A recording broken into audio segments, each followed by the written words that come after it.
അതിന്റെ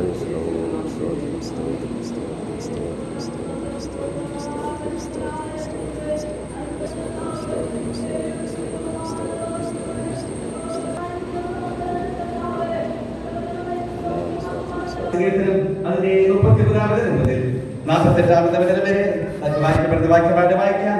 ഈ സമയത്തിൽ പാസ്റ്റർ സുനിൽ മുന്നോട്ട് കടന്നു വന്ന് ഈ വേദഭാഗത്തെ വായിച്ച് പ്രബോധിപ്പിക്കും. നമുക്ക് എല്ലാവർക്കും എണീറ്റത് 119-ാം സങ്കീർത്തനം 33 മുതൽ 48 വരെയുള്ള വചനങ്ങൾ വാക്യമായി വായിച്ച് ദൈവനാമത്തെ നമുക്ക് ബോധിപ്പിക്കാം. ഹല്ലേലൂയ.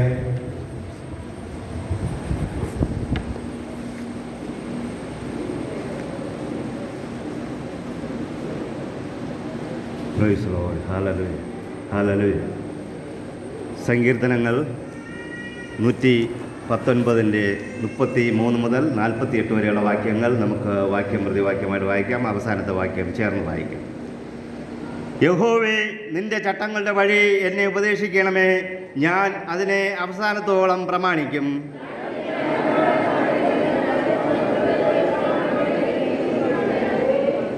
നിന്റെ കൽപ്പനകളുടെ പാതയിൽ എന്നെ നടത്തണമേ, ഞാൻ അതിൽ ഇഷ്ടപ്പെടുന്നുവല്ലോ.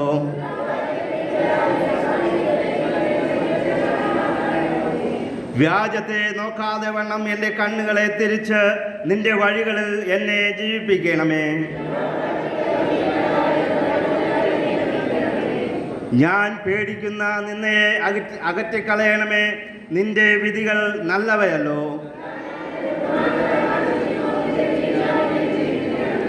യഹോവേ, നിന്റെ വചനപ്രകാരം നിന്റെ ദയയും നിന്റെ രക്ഷയും എങ്കിലേക്ക് വരുമാറാകട്ടെ.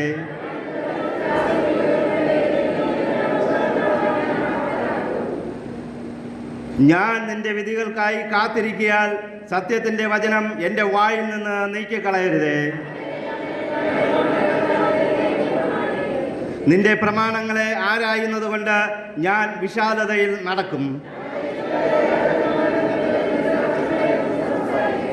ഞാൻ നിന്റെ കൽപ്പനകളിൽ പ്രമോദിക്കുന്നു, അവ എനിക്ക് പ്രിയമായിരിക്കുന്നു. എനിക്ക് പ്രിയമായിരിക്കുന്ന നിന്റെ കൽപ്പനകളിലേക്ക് ഞാൻ കൈകളെ ഉയർത്തുന്നു, നിന്റെ ചട്ടങ്ങളെ ഞാൻ ധ്യാനിക്കുന്നു. Praise the lord. നമുക്ക് നമ്മുടെ വിശുദ്ധ കരങ്ങളെ ഉയർത്തി ദൈവത്തെ സ്തുതിക്കാം. Hallelujah, hallelujah. ഓ, ഞാൻ നിന്റെ ഹല്ലേലൂയ ചട്ടങ്ങളെ ഓർത്ത് എൻ്റെ കൈകളെ ഉയർത്തുന്നപ്പാ. ഹല്ലേലൂയ. ഓ, നന്ദി കർത്താവേ, നന്ദി കർത്താവേ. ഓ, ഈ പ്രഭാതത്തിൽ കർത്താവേ, അങ്ങയുടെ സന്നിധിയിലായിരിക്കാൻ തന്ന ഈ അവസരത്തെ ഓർത്ത് ഞങ്ങൾ അങ്ങയെ സ്തുതിക്കുന്നപ്പാ. ഞങ്ങൾ അങ്ങയുടെ സന്നിധിയിൽ താഴുന്നപ്പാ. ഹല്ലേലൂയ. ഞങ്ങളുടെ കരങ്ങളെ ഉയർത്തി കർത്താവേ, ഞങ്ങൾ അങ്ങയുടെ മുമ്പിൽ താഴുന്നപ്പാ. ഹല്ലേലൂയ.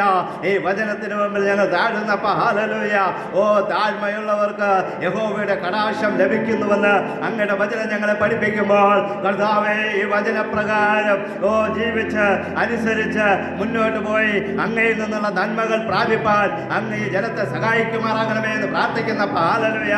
വചനമയച്ച് സൗഖ്യമാക്കുന്ന ദൈവം, വചനമയച്ച് പിടിപ്പിക്കുന്ന ദൈവം, വചനമാണ് അയച്ച് ഹല്ലേലൂയ ഓ സമാധാനം നൽകുന്ന ദൈവം. ഓ ഹല്ലേലൂയ. അങ്ങയുടെ വചനമയച്ച് ഈ ജനത്തിന് ആവശ്യമായത് അങ്ങ് നൽകി കൊടുക്കുമാറാകണമേ എന്ന് പ്രാർത്ഥിക്കുന്നപ്പാ. ഓ, എല്ലാവരുടെ ഹൃദയങ്ങളിലും ദൈവിക സമാധാനത്താൽ നിറയ്ക്കുമാറാകണമേ. ഈ വചനം വായിച്ച് ധ്യാനിച്ച് കർത്താവേ, ദൈവിക നന്മകൾ പ്രാപിപ്പാൻ ഈ ജനത്തെ കർത്താവേ അങ്ങ് ബലപ്പെടുത്തുമാറാകണമേ എന്ന് പ്രാർത്ഥിക്കുന്നു. പ്രാർത്ഥന കേട്ടതിനായി സ്തോത്രം. യേശുവിന്റെ നാമത്തിൽ പ്രാർത്ഥന കേൾക്കണം നല്ല പിതാവേ, ആമേൻ. എല്ലാവർക്കും ഇരിക്കാം. Hallelujah, hallelujah. Praise the lord. Hallelujah. വീണ്ടും പരിതവനായ യേശുക്രിസ്തുവിന്റെ നാമത്തിൽ എൻ്റെ നന്ദി നിങ്ങൾക്ക് ഇവർക്ക് അറിയിക്കുന്നു. ഈ അവസരത്തെ കർത്താവ് എൻ്റെ ജീവിതത്തിൽ ഒരുക്കി തന്നതിനോർത്ത് ഞാൻ ദൈവത്തെ സ്തുതിക്കുന്നു, സ്തോത്രം ചെയ്യുന്നു. പ്രത്യേകിച്ച് ഈ അവസരം ഒരുക്കി തന്ന കർത്താവിൻ്റെ ദാസനും ഈ സഭയ്ക്കും എൻ്റെ നന്ദിയെ അറിയിക്കുന്നു. Price the lord. ഹല്ലേലൂയ. എല്ലാ ഹല്ലേലൂയ പ്രൈസ് ദി ലോർഡ് ആഴ്ചകളിൽ നാം ധ്യാനിക്കുന്നത് പോലെ സങ്കീർത്തന ഭാഗങ്ങൾ ഇന്നും ധ്യാനിക്കുവാൻ ദൈവം, വലിയവനായ ദൈവം അവസരം തന്നു. ഹല്ലേലൂയ. ഇന്ന് നാം നോക്കുമ്പോൾ നമ്മുടെ പ്രൈസ് ദി ലോർഡ് മധ്യത്തിലായിരിക്കുന്ന കുഞ്ഞുങ്ങൾക്കൊക്കെ നല്ല സന്തോഷമാണ്. കാരണം എന്തെന്ന് ചോദിച്ചാൽ അവർക്ക് 10 ദിവസത്തെ അവധി കിട്ടിയിരിക്കുക. Hallelujah, hallelujah. 10 ദിവസത്തെ ഓണം അവധി ഈ കുഞ്ഞുങ്ങൾക്ക് ലഭിച്ചിരിക്കുന്നതുകൊണ്ട് അവർക്ക് ഭയങ്കര സന്തോഷമാണ്. ട്യൂഷന് പോകുന്ന കുഞ്ഞുങ്ങൾക്ക് ചെറിയ ബുദ്ധിമുട്ടുകളൊക്കെ ഉണ്ടാകുമെങ്കിലും ബാക്കി സമയം കളിക്കാൻ പറ്റുമല്ലോ എന്ന് ചിന്തിച്ചിരിക്കുന്ന ഈ സമയത്ത് ഹല്ലേലൂയ ഞാൻ നിങ്ങളോട് പറയുകയാണ്, പ്രൈസ് ദി ലോർഡ്. ഹല്ലേലൂയ. ഈ ഓണ ആഘോഷം എന്ന് പറയുമ്പോൾ അതിൽ നാം ഹല്ലേലൂയ അതിലോട്ട് ഇറങ്ങി ചെല്ലുവാനായിട്ട് നാം ശ്രമിക്കാതെ അതിനെ പരോക്ഷമായി നാം കാണേണ്ടത് വളരെ ആവശ്യമാണ്. ആഘോഷമാണ്. കഴിഞ്ഞ വർഷത്തിലും ഞാൻ ഈ ഓണത്തെക്കുറിച്ച് ചെറിയൊരു കാര്യം പറഞ്ഞപ്പോൾ ഒരു സഹോദരൻ എന്നോട് ചില സംശയങ്ങൾ ചോദിച്ചിരുന്നു. Praise Lord. സംശയമല്ല, അയാൾക്കുള്ള സംശയം ചോദിച്ചിരുന്നു. Praise Lord. എന്നാൽ എന്താണ് ഇന്ന് നാം ഓണം ആഘോഷിക്കുന്ന കാര്യത്തെക്കുറിച്ച് പറയുമ്പോൾ ഈ സങ്കീർത്തന ഭാഗത്തിന് മുമ്പ് ഒരു മിനിറ്റ് ഒരു ചെറിയ ഭാഗം അതിനെക്കുറിച്ച് നാം അറിയേണ്ടത് വളരെ ആവശ്യമാണ്. ഈ ഓണം എന്താണെന്ന് ചോദിച്ചാൽ കേരളത്തിന്റെ ദേശീയ ഉത്സവമായിട്ട് 1961 പട്ടം താണുപിള്ള മുഖ്യമന്ത്രിയായിരിക്കുമ്പോൾ പ്രൈസ് ലോർഡ് ഹല്ലേലൂയ ഇവിടെ അതിനെ അങ്ങനെ ആക്കിയെടുത്ത ഒരു നിയമവ്യവസ്ഥയിൽ ആക്കിയെടുത്തതാണ് ഈ ഓണം എന്ന് പറയുന്നത്. എന്നാൽ ചരിത്രം പഠിക്കുമ്പോൾ ഓണത്തെക്കുറിച്ച് പറയുന്നത് ഇവിടുത്തെ ഫസൽ അല്ലെങ്കിൽ ഇവിടുത്തെ ധാന്യം കട്ട് ചെയ്യുന്ന അല്ലെങ്കിൽ കൊയ്ത്ത് ഉത്സവത്തിന്റെ ഒരു നാളായിട്ടാണ് ഈ ഓണ ആഘോഷത്തെ കാണുവാനായിട്ട് കഴിയുന്നത്. എന്നാൽ ഈ ഓണാഘോഷത്തെ സംബന്ധിച്ച് നാം നോക്കുമ്പോൾ ബൈബിളിൽ നമ്മുടെ ക്രിസ്ത്യൻ മിഷണറിമാരുടെയും ചരിത്രത്തിൽ നാം നോക്കുമ്പോൾ പ്രൈസ് ലോർഡ് ഹല്ലേലൂയ പണ്ട് മുതലേ ഏകദേശം AD 56 എന്ന് പറഞ്ഞാൽ ക്രിസ്തുവിന് ശേഷം 56 നൂറ്റാണ്ട് മുതൽ തന്നെ ഇവിടെ കേരളത്തിൽ ക്രിസ്ത്യാനികൾ കടന്നു വന്നതായിട്ട് നമുക്ക് കാണുവാനായിട്ട് കഴിയും. അങ്ങനെ ക്രിസ്ത്യാനികൾ ഇവിടെ ക്രിസ്ത്യാനിത്വം ഇവിടെ കടന്നു വന്ന സമയത്ത് പ്രൈസ് ലോർഡ് ഇവിടെ ഒരുപാട് ഹല്ലേലൂയ നീചമായ പ്രവർത്തികൾ, പ്രൈസ് ലോർഡ് അശുദ്ധികൾ, തൊട്ടുതീണ്ടായ്മകൾ, ഇങ്ങനെ പല പാവങ്ങളെ അടിച്ചമർത്തി പ്രൈസ് ലോർഡ് വലിയ പ്രഭുക്കന്മാർ അല്ലെങ്കിൽ നാട്ടുപ്രമാണികൾ അടിച്ചമർത്തി ഭരിച്ചുകൊണ്ടിരുന്ന ഒരു കാലഘട്ടമായിരുന്നു ആദ്യ നൂറ്റാണ്ടുകൾ എന്ന് പറയുമ്പോൾ. ആ സമയത്താണ് ഇവിടെ ക്രിസ്ത്യാനിത്വം ഇവിടെ കടന്നു വരികയും ഈ ക്രിസ്ത്യാനിത്വം കടന്നു വരുമ്പോൾ അതിന്റെ മധ്യത്തിൽ ഒരു ജാതിയോ മതമോ ഒരു തടസ്സവുമില്ലാതെ ഈ ഹല്ലേലൂയ എല്ലാ ജാതിക്കാരെയും എല്ലാ മതക്കാരെയും ഉൾക്കൊണ്ടുകൊണ്ട് അവർ ഹല്ലേലൂയ ക്രിസ്തുവിനെ ആരാധിക്കുവാനായിട്ട് തുടങ്ങി. ആ സമയത്ത് രചിച്ചതായ ഒരു കവിതയെക്കുറിച്ചാണ് ഞാൻ കഴിഞ്ഞ വർഷത്തിലും പറഞ്ഞത്.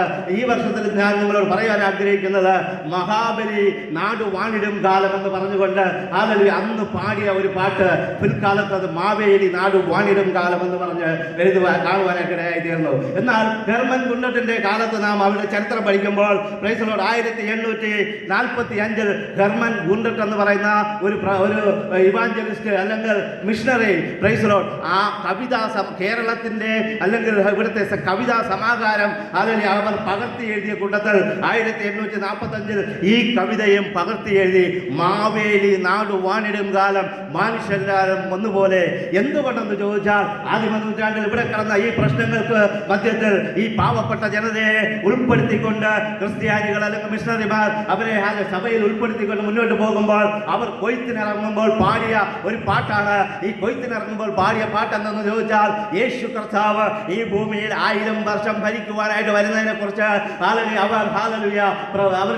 അവരുടെ പ്രസംഗങ്ങളിൽ കൂടെ മിഷണറിമാരുടെ പ്രസംഗങ്ങളിൽ കൂടെ കേൾക്കുവാനിടയായി തീർന്നു. അതിനെക്കുറിച്ച് നാം നോക്കുമ്പോൾ യെശയ്യാവിന്റെ പുസ്തകം 11-ാം അധ്യായം അതിന്റെ 6 മുതൽ 10 വരെ നാം വായിക്കുമ്പോൾ കുഞ്ഞാടും പുള്ളിപ്പുലിയും ഒരുമിച്ച് നടക്കുന്നതും സിംഹം വൈക്കോല് തിന്നുന്നതും അവിടെ മരണമില്ലാത്തതുമായ ഒരു രാജ്യത്തെക്കുറിച്ചും ദുഷ്ടത ഇല്ലാത്തത്, കണ്ണുനീരില്ലാത്തത്, മുറവിളി ഇല്ലാത്തതുമായ ഒരു രാജ്യത്തെക്കുറിച്ച് ബൈബിളിൽ പറയുന്നു. ആ 1000 വർഷത്തെ ആണ്ടത്തെ വാഴ്ചയിൽ യേശു കർത്താവ് നമ്മുടെ ഭരണകർത്താവായിരിക്കുമ്പോൾ നാമും അവിടെ വാഴുമെന്നുള്ള അന്നത്തെ പ്രസംഗങ്ങൾ ഈ തലമുറയ്ക്ക് കേട്ടിട്ട് അവർ ആകൃഷ്ടരായി അവർ എഴുതിയ ഒരു കവിതയാണ് മഹാബലിയായ യേശു ക്രിസ്തു നാട് വാണിടും കാലം മനുഷ്യരെല്ലാവരും ഒരുപോലെ. ഹല്ലേലൂയ. അല്ലാതെ ഏത് രാജാക്കന്മാർ, ഏത് മന്ത്രിമാർ, ഏത് മുഖ്യമന്ത്രിമാർ ഈ ലോകം ഭരിച്ചാലും മനുഷ്യരെ എല്ലാവരെയും ഒരുപോലെ കാണുവാനായിട്ട് കഴിയുകയില്ല. അതുകൊണ്ട് അന്നത്തെ വിശ്വാസികൾ ഹല്ലേലൂയ കൊയ്ത്തിനിറങ്ങിയപ്പോൾ അവർ കവിതാ രൂപത്തിൽ പാടിയ ഒരു പാട്ടാണ് മഹാബലിയായ യേശു ക്രിസ്തു മഹാബലി നാട് വാണിടും കാലം മനുഷ്യരെല്ലാവരും ഒരുപോലെ എന്ന് പറഞ്ഞുകൊണ്ട് ആ പാട്ട് കാണുകയാണ്. എന്നാൽ നമ്മൾ ഇന്നത്തെ ചരിത്രത്തിൽ നോക്കുമ്പോൾ സഹോദരൻ അയ്യപ്പൻ എന്ന ഒരു ശ്രീനാരായണ ഗുരുവിന്റെ ഒരു പിൻഗാമി അല്ലെങ്കിൽ ശിഷ്യൻ എഴുതിയതായിട്ട് നാം ഇവിടെ കാണുന്നു. എന്നാൽ സഹോദരൻ അയ്യപ്പൻ എന്ന് പറയുന്ന വ്യക്തിയും ക്രിസ്തീയ വിശ്വാസത്തിൽ അധിഷ്ഠിതനായിരുന്നുവെങ്കിലും ക്രിസ്ത്യാനിത്വം മുന്നിൽ നിന്ന് ക്രിസ്ത്യാനി എന്ന് കാണിക്കുവാനായിട്ട് അയാൾ ശ്രമിച്ചില്ല. എന്നാൽ അയാളുടെ പേര് സഹോദരൻ അയ്യപ്പൻ എന്നാണ്. എന്നാൽ ഈ അയ്യപ്പൻ ജനിച്ചത് 1849-ലാണ്. 1889-ലാണ് സഹോദരൻ അയ്യപ്പൻ എന്നുള്ള വ്യക്തി ജനിക്കുന്നത്. എന്നാൽ ഈ ഗാനം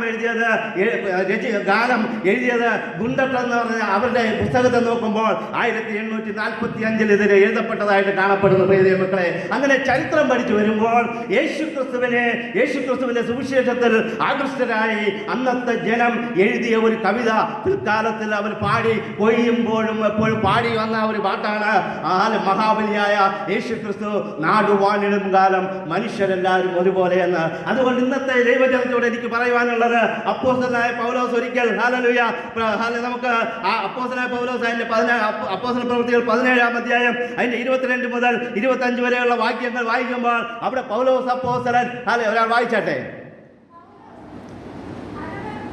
അതേനാ അരോബയക്കുന്നിൽ നിന്നുകൊണ്ട് അതോ അന്യ പുരുഷന്മാരെ, നിങ്ങൾ എല്ലാത്തിലും ആദ്യ ഭക്തന്മാരെന്ന് ഞാൻ കാണുന്നു. ഞാൻ ചുറ്റി നടന്നപ്പോൾ നിങ്ങൾ ചെയ്യുന്ന പൂജാഗിരികളിൽ നോക്കുമ്പോൾ അജ്ഞാത ദേവൻ എന്നുള്ള ഒരു വേദിക്കല്ല് ഞാൻ കണ്ടു. എന്നാൽ നിങ്ങൾ അറിയാതെ പൂജിക്കുന്നത് തന്നെ ഞാൻ നിങ്ങളോട് അറിയിക്കുന്നു.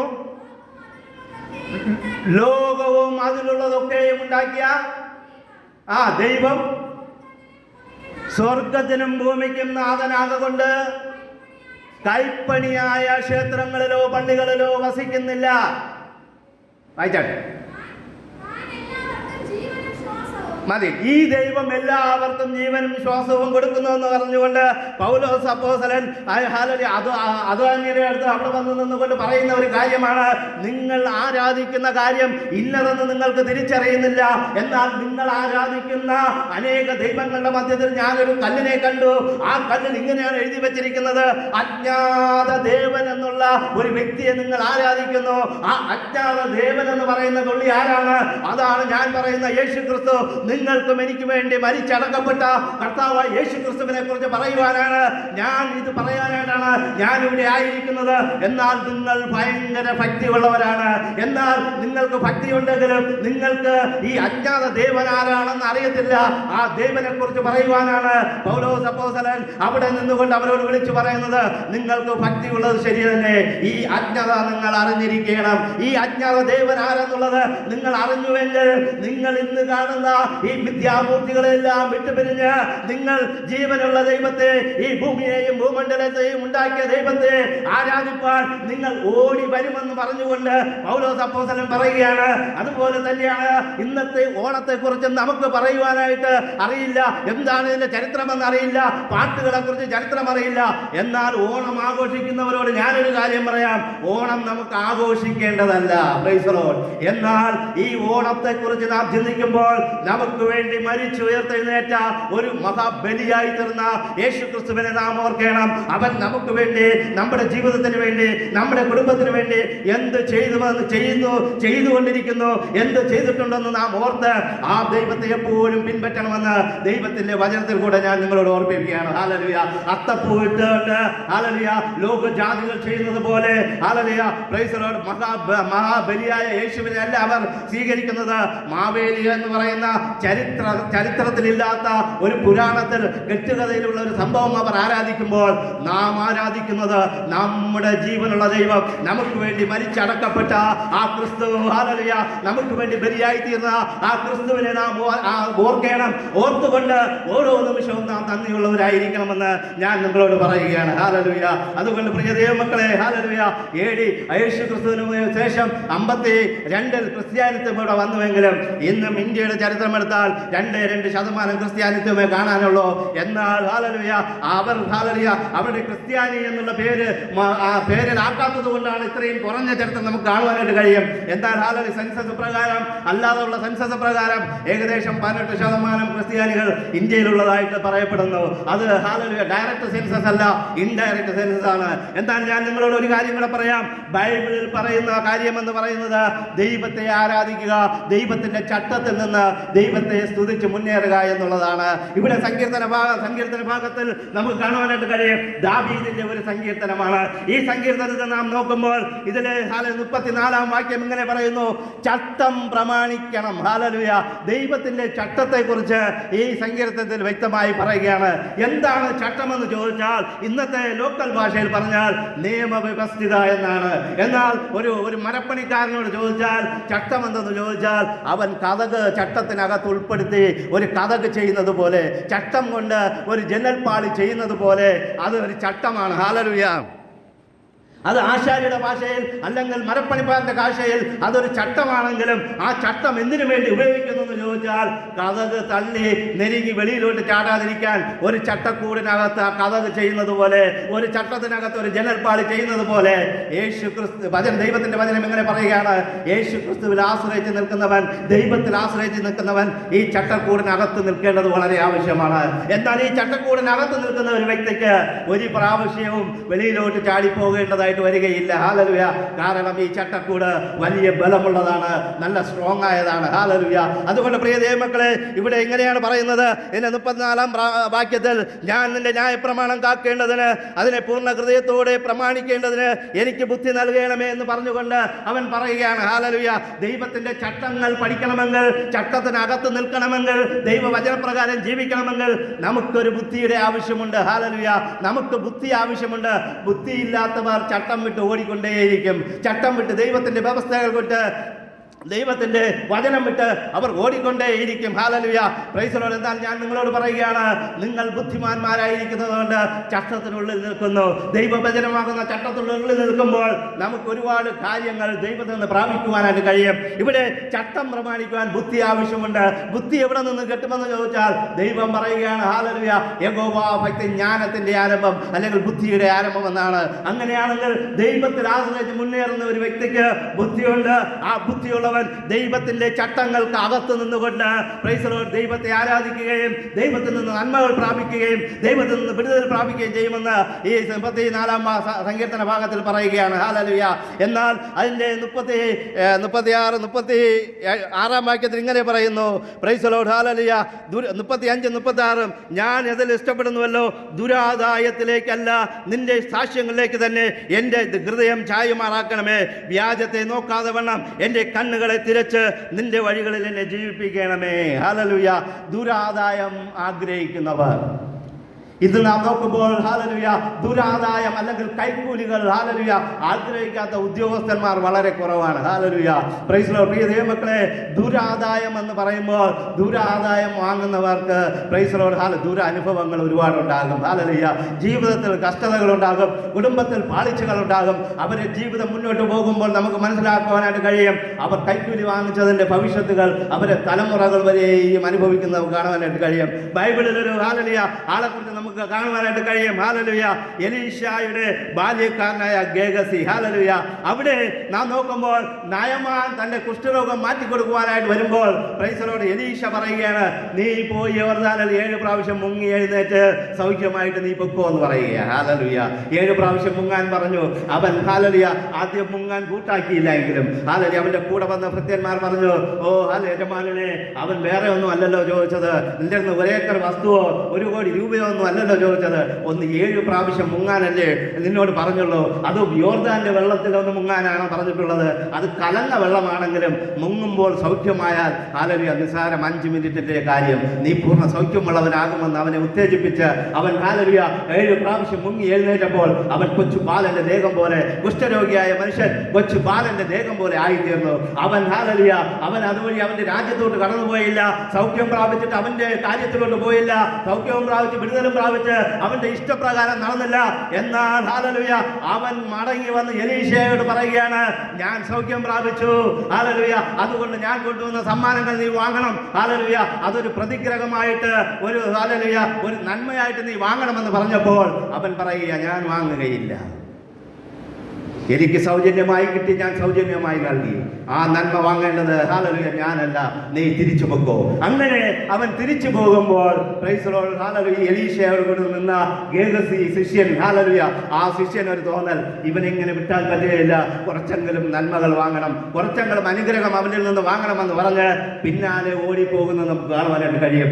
എന്നാൽ അവൻ ഓടിപ്പോയി അവനിൽ നിന്ന് നന്മകളും വസ്ത്രങ്ങളും അതും ഇതും വാങ്ങിച്ചു കൊണ്ട് വന്നിട്ട് അവൻ കൊണ്ട് ഒളിച്ചു വെച്ചിട്ട് വീണ്ടും എലീശയുടെ അടുത്ത് വന്ന് നിൽക്കുമ്പോൾ എലീശ ചോദിക്കുന്നത്, ഗേഹസിയെ നീ എവിടെ പോയിരുന്നു?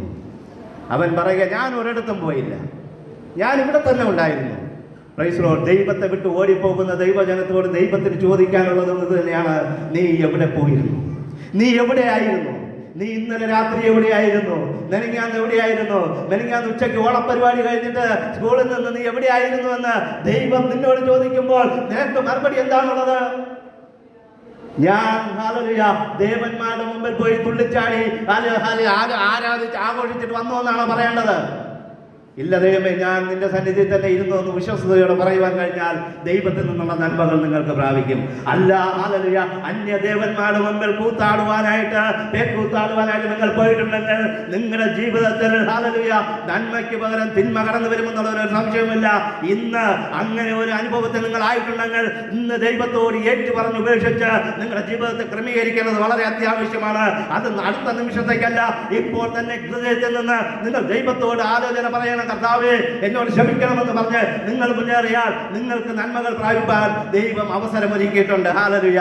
ഞാൻ നിങ്ങളോട് ഒരു കാര്യം കൂടെ പറയാം. ദുരാദായം ലഭിച്ച ആ ഗേഹസിക്ക് ഭവിച്ചത് എന്താണ്? കുഷ്ഠരോഗിയിൽ നിന്ന് വാങ്ങിച്ച അതേ കുഷ്ഠരോഗിയിൽ നിന്ന് പോയ ആ കുഷ്ഠം അവന്റെ ജീവിതത്തിൽ കടന്നു വരുവാനായിട്ട് ഇടയായിരുന്നു. പ്രിയ ദൈവമക്കളെ, പ്രിയ ഹല്ലേലൂയ ഉദ്യോഗസ്ഥന്മാരെ, ഉദ്യോഗാർത്ഥികളെ, ആരും ആയിക്കൊള്ളട്ടെ, നിങ്ങൾ അന്യായമായി കൈക്കൂലി പണം വാങ്ങുവാനായിട്ട് ആഗ്രഹിക്കുന്നുവെങ്കിൽ നിങ്ങൾ ഇന്ന് വച്ചു നിർത്തിക്കൊള്ളണം. ദൈവത്തിൽ നിന്ന് ഒരു തിരിച്ചടി വരുവാനായിട്ട് പോവുകയാണ്. എന്നാൽ ഹല്ലേലൂയ പ്രൈസ് ദി ലോർഡ് ദുരാദായം ആഗ്രഹിക്കാത്തവരാണെങ്കിൽ ദൈവത്തിൽ നിന്നുള്ള നന്മകൾ നിങ്ങൾ പ്രാപിക്കുവാനായിട്ട് കാത്തിരിക്കുക. ദൈവം നിങ്ങളെ അനുഗ്രഹിക്കുമെന്നുള്ളതിന് ഒരു സംശയവുമില്ല. ഹല്ലേലൂയ. പ്രിയ ദൈവമക്കളെ, ഈ വചനത്തിൽ കൂടെ ഞാൻ നിങ്ങളോട് പറയുവാനുള്ളത് പ്രൈസ് ദി ലോർഡ് ഹല്ലേലൂയ ദുരാദായം നാം ആഗ്രഹിക്കരുത്. ചട്ടത്തിന് വെളിയിലോട്ട് നാം പോകരുത്. ദൈവവചനമാകുന്ന ചട്ടത്തിന് വിരോധമായി നാം പോയാൽ പ്രൈസ് ദി ലോർഡ് നമ്മെ പിന്നെ തിരിച്ചു പിടിക്കുവാനായിട്ട് വളരെ ബുദ്ധിമുട്ടാണ്. നാം തിരിച്ചു വരുവാൻ വളരെ ബുദ്ധിമുട്ടാണ്. അത് വീണ്ടും യോജിപ്പിക്കുവാനായിട്ട് വളരെ ബുദ്ധിമുട്ടാണ്. ഏറ്റുവച്ചാൽ മുഴച്ചിരിക്കും. ഹല്ലേലൂയ.